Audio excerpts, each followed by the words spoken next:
Hi everybody, my name's Allyn. On behalf of the crew, I'd like to welcome you to another edition of Bridging Heaven and Earth. You know, actually people say I always start the show, and then I talk about coming over here and, thinking about what's going on in my life, in the world, and the people I know, and what the experience of being a human being at this time, or really pretty much in my lifetime, almost any time in there. There's been enormous change, there's been enormous challenges for each individual person and what we call countries and what we call religions. Always there's drama, there's change, there's experience of how can we know love? How can we know joy? How can we know truth? And every one of us in every country wants to know that answer, wants to come into that remembrance. And something in us as human beings just knows and knows and knows and knows that there is an answer, that there is an experience of the purpose of this life, the love of this life, the joy of this life, the love of life, the joy of joy. And we do the show over and over and over and over again to help us remember and to bring that recognition, that remembrance, that love, and that joy out, to just allow that vibration of love to go out. I mean, recently I've had a chance to watch a lot of the shows because we were turning them into DVDs, all the different formats as the formats have changed. And we wanted to put them all on DVD and take them to, a different location. So God forbid, in case something happened, there would always be a record of Bridging Heaven and Earth. So if any of you were worried, we're good. But watching these shows, really, watching or listening or having them available and hearing lots of them, the purpose was always the same. The intention was always the same. The purpose was love. The purpose was to experience the vibration of love and spread it, and to have it realized, to have it remembered. And when we, on every show, there's somewhere along the show or the credits dedicated to the oneness. Now, what does that mean? What is the oneness? In a world that looks like there's so much separation. What is the mystery of this life is that something in us knows there is a oneness. There is this God, this energy.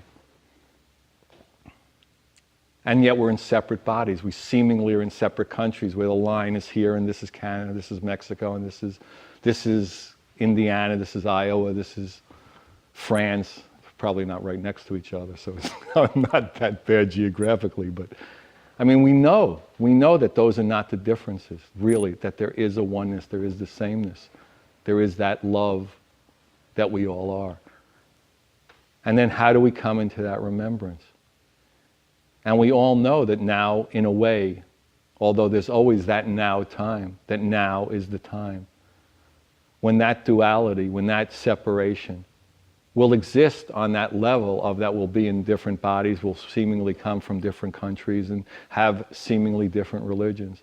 But the overriding experience of our lives will be that universal love, will be that oneness, will be that God.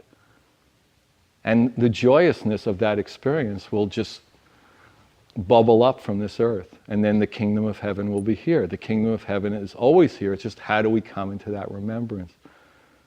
Tonight's guest, who you've seen if you watched the show before, Michael Tamura, has been on countless times over the last years. And we were, he's staying at my house, and we were talking about how do we come into that remembrance? And that's what, this Bridging Heaven and Earth show is dedicated to, and that's what Michael's life has been dedicated to for year after year, year after year. He's just a great, long-standing spiritual teacher, healer, clairvoyant. He started all the psychic institutes in the United States, pretty much. He's been teaching psychics to be psychics for 25, 30 years. He's the author of an extraordinary new book, You Are the Answer. And his life is dedicated to that remembrance. And again, we're honored to have, Michael here to share his experience, to share his tools, to share his knowledge of the coming into that joy, into that remembrance. Because we know it's there. We know We want it. We know we are it. In some level, we know we are it, and yet we feel somehow separate from ourselves and each other. And the time is now not to feel that way.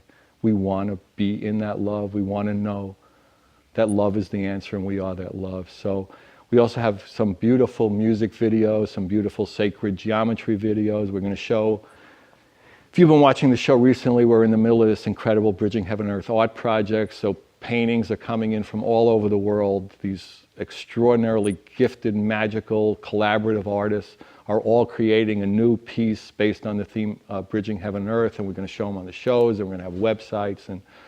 And the energy, think of the energy of that, of all these acupuncture points, all these incredibly creative people thinking about, visualizing, visioning, and then manifesting this piece based on that oneness, that love.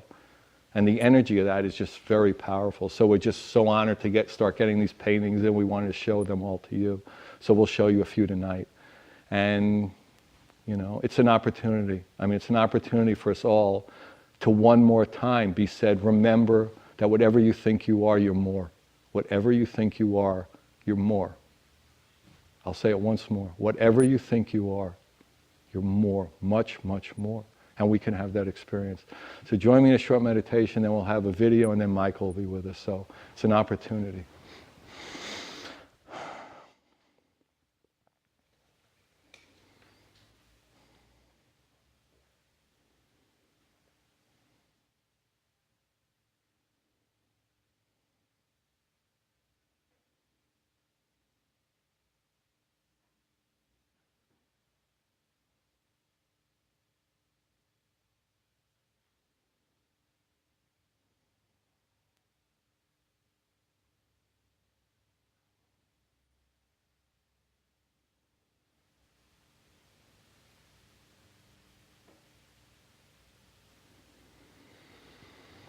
Thank you. So the first video tonight is Somewhere Over the Rainbow. It's a beautiful video by a good friend of Bridging's, Guy Monroe. It's just a beautiful, beautiful piece. So here it is, Somewhere Over the Rainbow.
Will I see sky skies of blue, and I see clouds of white and the brightness of day.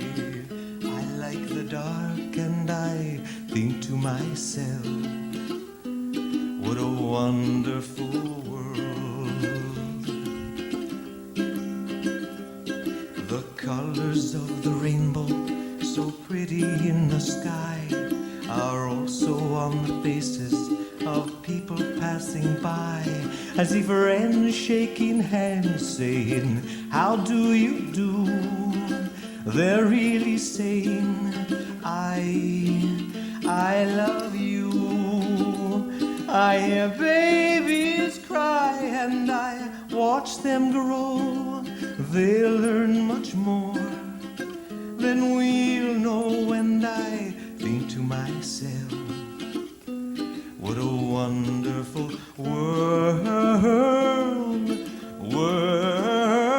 Someday I'll wish upon a star, wake up where the clouds are far behind me, where troubles melt like lemon drops high above the chimney top. That's where you'll find me, oh, somewhere over the rainbow, way up high,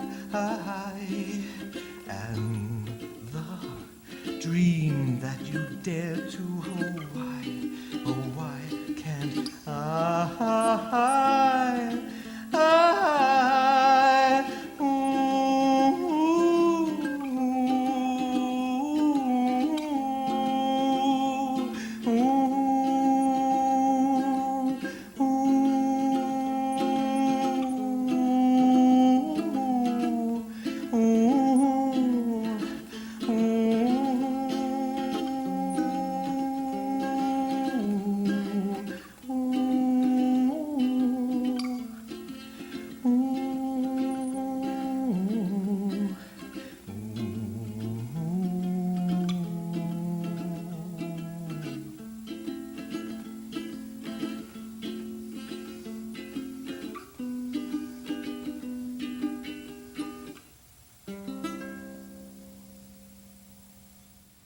Hi everybody, welcome back. So we're here with Michael. Welcome, Michael. Thank you. And also I just want to say the painting in between us is one of the paintings that has been part of the Bridging Heaven and Earth art project. It's Stairway to Heaven by Steve Madden, just a great friend of Bridging, and you'll see it's an amazing painting. So Michael, welcome again. Thank you very much. It's great to be here again. Yeah, it really is great to have you. Countless times I've been on your show. It really is. I feel old. I know. We're going to have to switch chairs one of these days. So we were talking last night that, every time almost seems critical. Every time seems that, like I said at the opening, traumatic and a lot going on. But we were talking that it seems like this particular time there's just a lot of intensity for a lot of people. Why don't you talk to that a little bit? It's so why don't you laugh about it? Yeah. Fine, how do you do? I asked the first question. Actually, some of this intensity, if you can't laugh, it's going to be insane. Right. And I've heard more times in the last maybe month and a half from people the word overwhelmed. I'm overwhelmed. It's just so intense. And earlier in the audience we were talking, and somebody says, it seems like time is speeding up so fast. And it is. It's just everything's going so fast, and the world is just going so fast, and everybody's who tries to keep up with it just burn out and spin out. And so what's been happening is the consciousness of humanity is rising up. I would say just in the last few years that the collective consciousness of humanity's gotten up to a place that's actually starting to become, conscious and positive.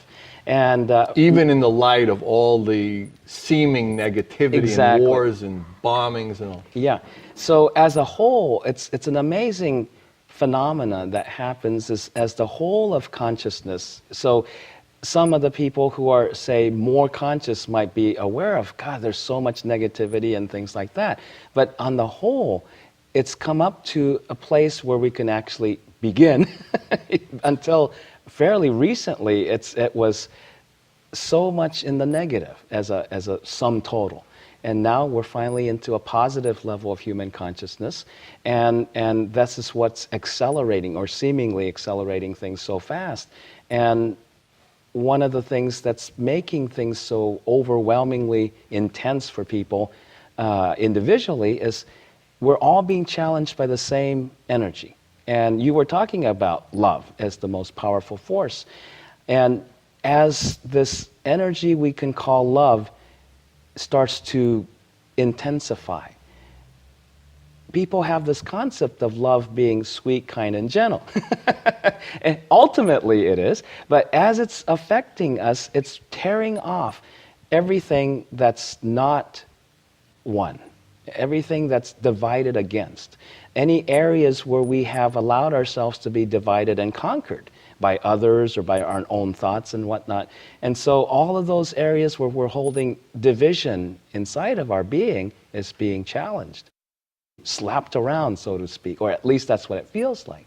A lot of people have been talking about, God, I feel like I'm dying.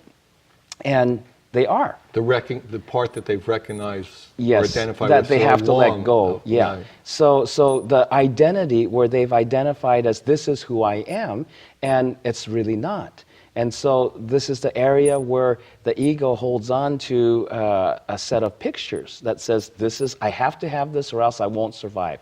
This is who I am, and don't threaten it. Don't mess with it. Yeah. And so those things are just being battered and it seems like it's being battered if you're resisting it. If you're not resisting it, it's a welcome healing and a relief. It's like, oh good, I don't have to hold on to that anymore. I don't have to keep up with this pretense or whatever, and just so that people would love me or accept me or anything like that. And so you kind of let go of it, and you go, great, take it. I'm ready to die. This? Yeah, right. And that part of me was never really alive anyhow. Exactly, and that's the part that's been dragging me down. That's the part that's been causing me illness and being unwell in a emotional level, mental level, psychic levels, everything. And so once you recognize that, it's a great liberation. It's a great thing of thank you. It's take it away. And then we're on the stairway to heaven. Yeah. And so that feeling of dying is those parts that's been entrapped, those parts that's been imprisoned in these areas, in these pictures of you have to be this way, this is perfect, this is your expectation from yourself and other people of if you don't stay there, all is lost. And once you realize that's not true, the sooner you get rid of that, sooner you let go of that, the freer you are, and the more responsive you become, the more joyous everything is. And then life really starts to happen. And earlier too, there were several people, we were talking about motivation. One of the most difficult times now for especially people who have been seeking on a spiritual level. They've been studying, they've been practicing, meditating, and they're finding themselves in a place of no motivation. Yeah, like a dead end. Yeah, it's like, well, I've been doing this and gee, I thought I was going to be feeling joyous and blissful and all of this stuff, and actually, well, I don't feel like working anymore, and it's too much of a problem to go over there and put all that effort in. Well, why is that? It's because in the earlier times in their life, their motivation, this great ambition and motivation, was based on fear. How to avoid this thing I'm afraid of. So if I don't succeed, I'm doomed. And the thing that they were afraid of is non-identity, failure? How would you describe it? Yeah, it's ultimately what you were saying in the introduction. Ultimately, all failure, I think, comes to the failure to have love. Not even to have love from a certain person, but it's just to be able to feel experience that you are love. Yeah. And so that's so scary. And it's like the doom of total isolation and banishment. So we'll do anything to avoid that. And that becomes, for most people, the average person out there is motivated by avoiding of that fear. And they'll perform, they'll put their heart and soul into excelling, they'll put everything into making the money or getting the success or marrying the right person or whatever. And if you really start to break that down, when a person starts to look more inward and starts to meditate, start to practice some spiritual levels, all of a sudden their fear starts to fall off. The things they're afraid of. And the less they're afraid of, pretty soon they go, why am I doing this for? Right. Who needs this? Who needs this? Yeah. Right. And all of a sudden they start to re-examine everything and they go, I don't need this. I can let this go. And the more they let go, at first, it becomes kind of, who cares? You know, it's well, I'm not that motivated to go do that. I'm not motivated to do this. And you would consider it like clearing a space, however. And once that space is cleared enough, then the true motivation, or something that's closer to what we might call inspiration, it emerges from inside. When you're disengaged from all this, the entrapment of being in this world and what you have to do to survive, seemingly. And if you let go of that, all of a sudden you become in this neutral space. Just like in driving a stick shift and you go into neutral and you're disengaged from the gears. So once you're disengaged and in neutral, then an amazing thing happens, which is from within one's own being, this givingness. You know, nature, the truth, one's true being, the oneness of being. Once we're being, everybody experiences this, when you start to relax and you let yourself be, you naturally become very giving. It's a natural, you can't help it. You're full and you're overflowing. You're overflowing. Right. And that's true givingness. You know, a lot of people get burnt out because they're trying to give to this person. I got to be a good person and give to this person. Or this cause or this country or anything. Exactly. Yeah. And there's a lot of effort overriding everything, and that's not true, in order to try to give because they know giving is the right thing to do. And yet, if you relax and if you become neutral, the givingness is already there. It's like a stream that's constantly flowing, and you become part of that stream, and it just naturally flows out of you. It takes no effort. And so sometimes people say, gee, you know, you're giving people healing, you know, day in and day out and hours on end, and don't you ever get tired? Well, sometimes, you know, the body gets tired sitting around, around all the time. Sitting around on talking. Talk shows. We're exhausted already. Because it needs to move around a little bit. But I don't get tired. I don't get tired, and because the energy's flowing and there's no effort. Yeah, we talk about it as like love in motion. It's just love overflowing. Yeah. And so the true level of givingness is it's like filling up a cup, and your own cup, and let's say you're half empty, and you fill it up until it starts to overflow. And just because it's overflowing, you don't stop. You just keep on filling it up. Then the overflow is what goes to everyone else. And you're not ever unfull. No, you're full. So you're not holding on to the overflow. It's surplus. You don't need that. Up to the brim of the cup, you need that. It's like your daily vitamins. And then if you have extra vitamins, you give it away. It's like that. And that's part of what's starting to uplift the consciousness of the whole, globally. There's so much more permission to give. And sometimes, unfortunately, a lot of times human beings don't have permission unless there's great suffering, great tragedy, great drama and trauma. And they go, oh my God, this person's really hurt. I'm going to stop what I'm doing and I want to give. And so, unfortunately, on one side, because they have to wait until somebody's hurt or there's a tragedy, you don't have to wait, you know, it's available all the time. But the good news is, well, when there is one, it does open everybody up more. And we've had a string of tragedies on a large scale. And because of the TV and internet and everything else, everybody finds out about it within the day instead of waiting a long time. Nothing's really hidden. the 90s, I think, started this era of no more secrets. And now there are more and more people. There are more and more psychics coming out of the closet, and people who thought they were the furthest from being psychic, and they were just average Joe Does and normal people and living a normal life, and they're starting to turn on. And they're starting to go, hey, I hear voices. I see things. I'm seeing, gee, I just saw somebody walk across the room. I'm getting messages from the other side. All kinds. I had astral travel, out-of-body experience. And then you have all those people who die and then come back.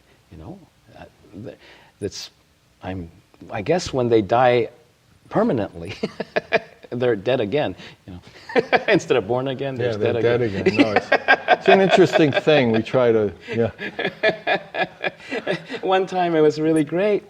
Raphael, my wife, she's obviously psychic too, and her sister, after their parents, their father died, her sister had this vision, and she's very devout Catholic, scientist, skeptic, doesn't believe in most of this stuff. And Raphael's always been the black sheep of the family.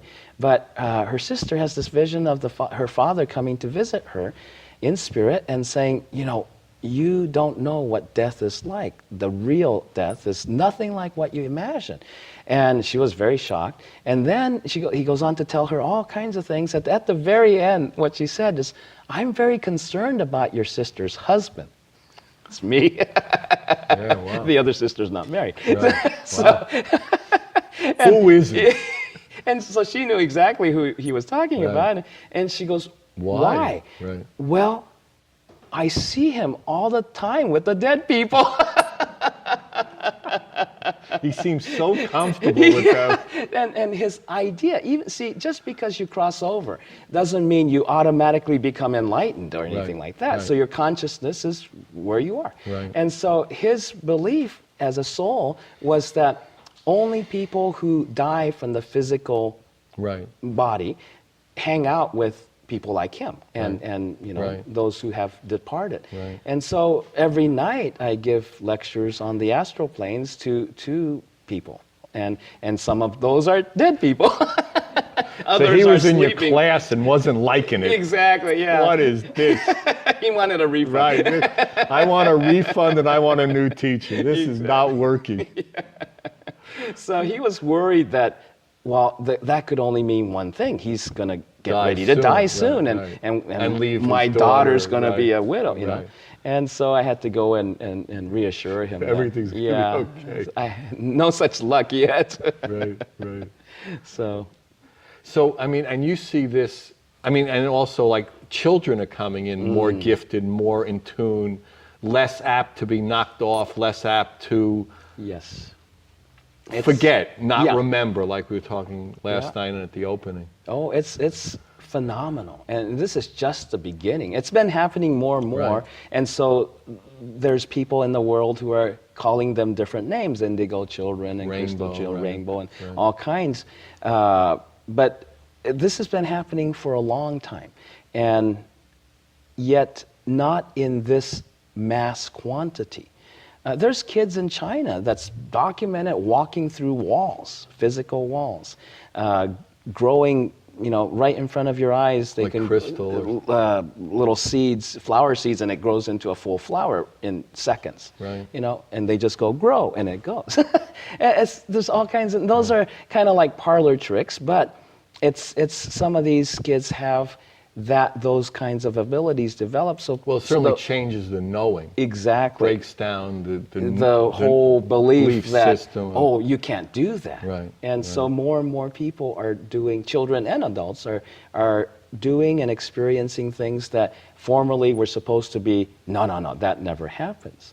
And this is one of the things that's going to be very intense. People who are not prepared for this might feel like they're going crazy. It's not only the world's going so fast, but they're going, wait a minute, what just happened? I can't I can't. It's not within comprehend. my range of conception. It blows their mind. Blows their minds, right. And so, I tell people, I says, well, my mind's been long Yeah, right, gone, longer, exactly. so I Right. don't have that problem. We were talking last night, I mean, if for 1 minute you can remember that we're hurtling through space on a ball, the whole thing is unreasonable. Exactly. So why try to make something reasonable that's inherently unreasonable? Yeah. Okay, maybe we'll think about, like, maybe we'll do a healing or, some kind of teaching for the next section, but then we're going to do the Jonathan Quintin video. It's a, sacred geometry video. It's called Visions of Eternity, Jonathan Quintin. Okay, here it is.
Hi, welcome back, everybody. We're back with Michael, but the new picture we have from the Bridging Heaven and Earth art project is Rising by Michelle Zazalik, and it's just another incredible piece, so we're just so delighted. So we're back with Michael. So we decided that, maybe we'll do a healing. So why don't you just go into that and, describe what you want to do and what your intention is and all, okay? Okay.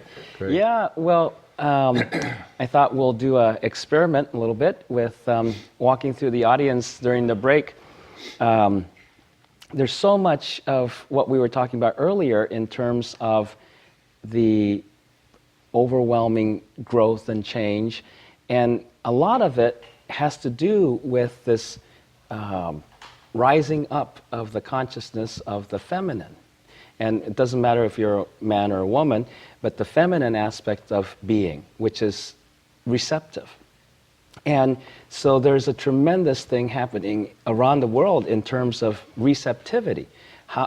All the receptivity levels of our being is being challenged.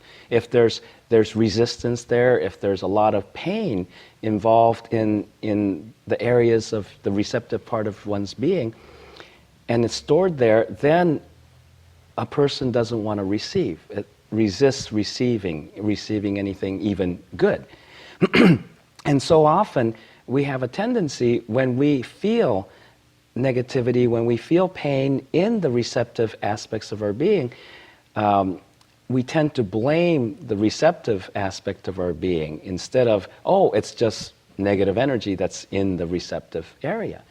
So we kind of throw the baby out with the bathwater. So what I like to do with this little experiment is, both in the studio audience and those who are viewing this show, we'll do a little experiment of what happens when you are in a place of receptivity, and I'm going to be bringing forth this healing energy, and see what happens with each person, how they experience it, and how many kind of different levels of healing can happen. It'll be a mass healing, okay, a group healing.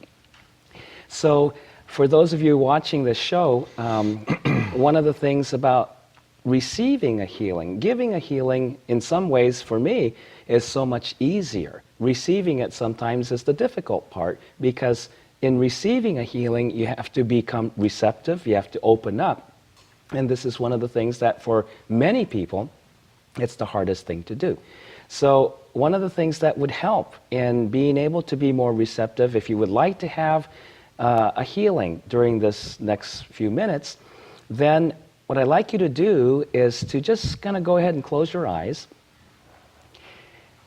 and get comfortable, preferably sitting in a chair like this with your feet on the floor.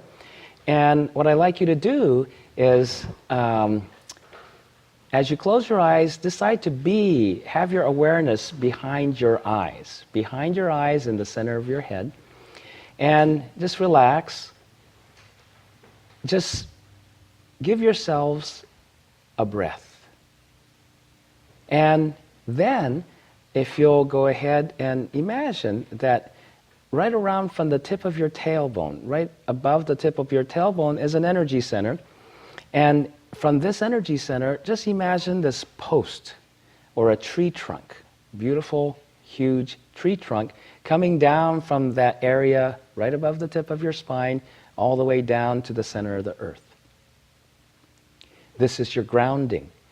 And as you ground this way, just imagine that you're going to let go of any energies you've been carrying around, extra baggage of other people's problems and things that really do no good for you. And just go ahead and decide you're going to release that. And let that all flow down this grounding. It just falls down like water or sand coming down a tube. And it goes down all the way into the center of the earth. Another way you could imagine it is all throughout your body and in your space, in your being. Imagine that wherever you are holding energy, holding tension, holding negativity, holding pain, anything that you would like to be free of, then imagine that there's little psychic hands, little tiny psychic hands in a fist holding all this energy. And notice where they show up There might be a concentration of these little fists holding energy in your hips or in your back, in your shoulders, or in your head somewhere. And so where they show up is where you are tending to hold on to quite a bit of this energy. So then wave at these little hands and they'll wave back, and as they wave back they open the fist and let go of all this energy, and it goes dropping down, that grounding again, all the way to the center of the earth. And just notice for a moment what happens as you release all this energy that's been held in your space, in your energy consciousness, and it's all being grounded, and as it reaches the center of the earth, they'll just recycle, become usable energy again. Now, as you are grounded this way, again, be aware behind your eyes and just validate that you are, that you exist, that you are aware, that you are energy. Everything is energy. Your thoughts are energy, your feelings are energy, your body is energy. Everything's energy. And just realize it's all energy. And now, would you just decide that you can ask for healing? You can ask to receive healing. And all healing comes from within you as the spirit that you are, as the spiritual beingness that you are. The oneness of being that Allyn was introducing this show time and again from. So just say hello to that inner being, to your inner self, and just decide, yes, you're able to receive. You can have healing on whatever level that you have been having difficulty, because healing is restoring to wholeness, to that oneness.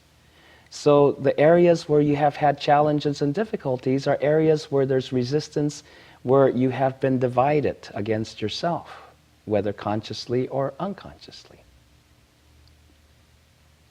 So just decide that you can let go of anything that is not helping you, anything that is keeping you from your wholeness, taking more steps toward being more whole. And what I'm going to do for the next few minutes is be silent, and I'm going to bring forth a healing energy. And this healing energy has no time or space. It's not a barrier. Whether this show you're watching today or tomorrow or next year, it doesn't matter. But as you're watching this show, as you're tuning in, you'll be tuning into this healing, especially if you're being in this receptive. Say hello to the receptive part of your being. This is the part that ends up suffering a lot or most because of what it receives. So in this situation, you're setting up, receiving healing for this very receptive, very sensitive, gentle part of your soul. So just relax and notice what happens over the course of the next couple of minutes.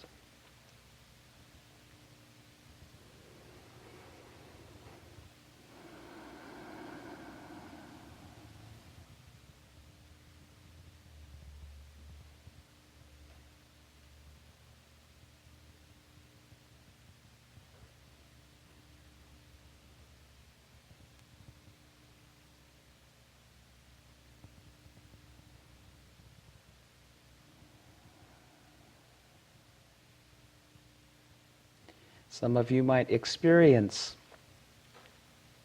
a touch, something like somebody around you working with you.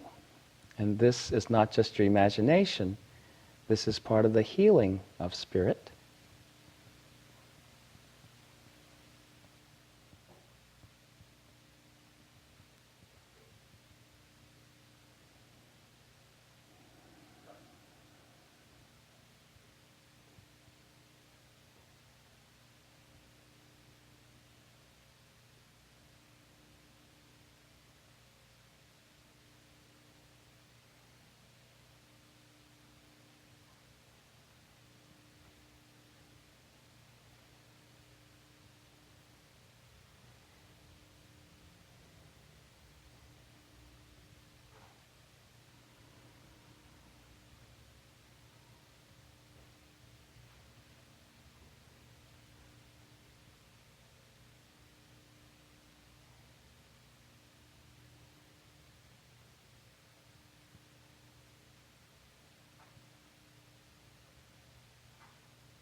sometimes one of the more difficult challenges of receiving healing. I'm continuing to bring forth this healing energy, and you may notice changes happening as I talk.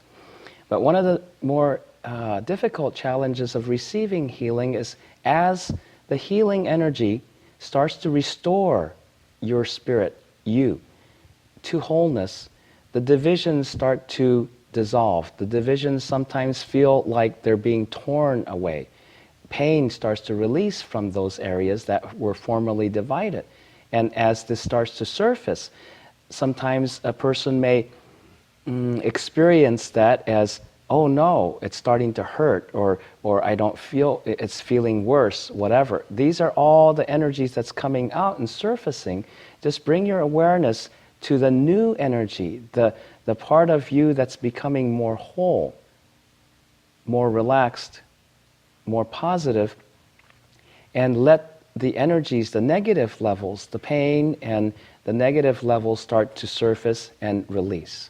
A lot of it will be just grounding off through your grounding tree trunk or tube that you have created. Just let all that go. The new energy is coming in, and each time as you start to get afraid or start to resist anything that's coming out, then if you would say hello to that and just let it give it lots of space, a lot of room to move. If you clamp down, if you resist it, it holds it down. But if you say hello and give it lots of space, lots of room to flow through, this is all old things. It's not anything happening to you now that's negative. It's all old levels that you have held on to, most of which you might find are not even yours. That's why you've never been able to solve it. Problems that are not yours, you can't solve for somebody else. You can help a person solve their own problems, but you can't solve it for them. So just decide you can release all that. And as we continue through the rest of the show, I'm going to continue to keep this energy going, so those of you who are watching, you may notice this healing will continue, and it will continue long after this show is over. This energy will continue to work with you, and know that you can ask for this healing anytime. It all comes from within your own being. Thank you. Oh, beautiful. You know, it was interesting. I mean, while it was happening, I mean, you've done a lot of, different types of healings on the show, and we've had, other really extraordinary people do healings, but it seemed to me that there was a certain receptivity, both in, the studio audience of about 100 and just energetically the whole planet. Yes. Have you noticed that? I mean, you travel the world doing... Yes, people are way more open to healing, and I think this is also part of the thing we were talking about earlier, where people who have been studying, practicing, meditating, becoming more aware, have less fear. And one of the things I never really experienced, I never knew how much fear there is toward healing, to receiving healing. And it was funny, when I was taking groups of people to the Philippines to see the faith healers there, and especially what's called the psychic surgeons, very amazing type of healing where they actually enter into a person's body with their bare hands and open it up, blood is gushing, and they materialize things out of the body that's negativity and throw it out, and it all heals up again.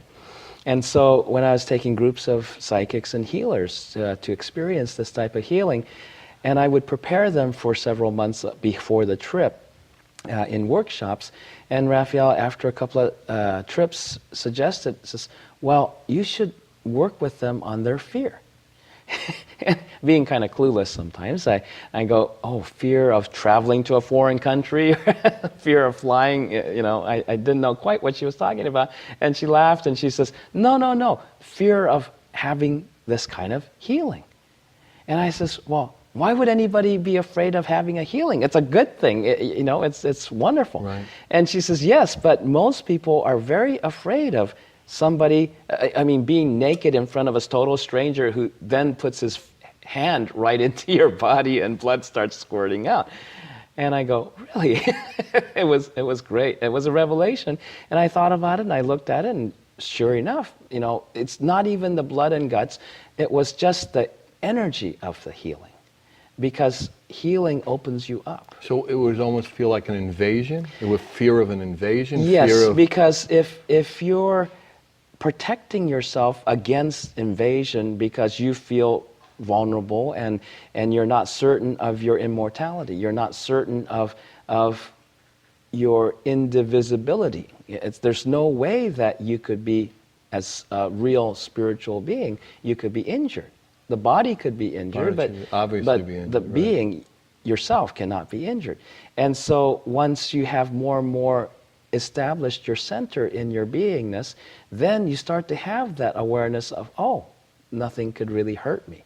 And so then you're not resisting any seeming invasion or seeming attack or anything. And so then it doesn't injure you.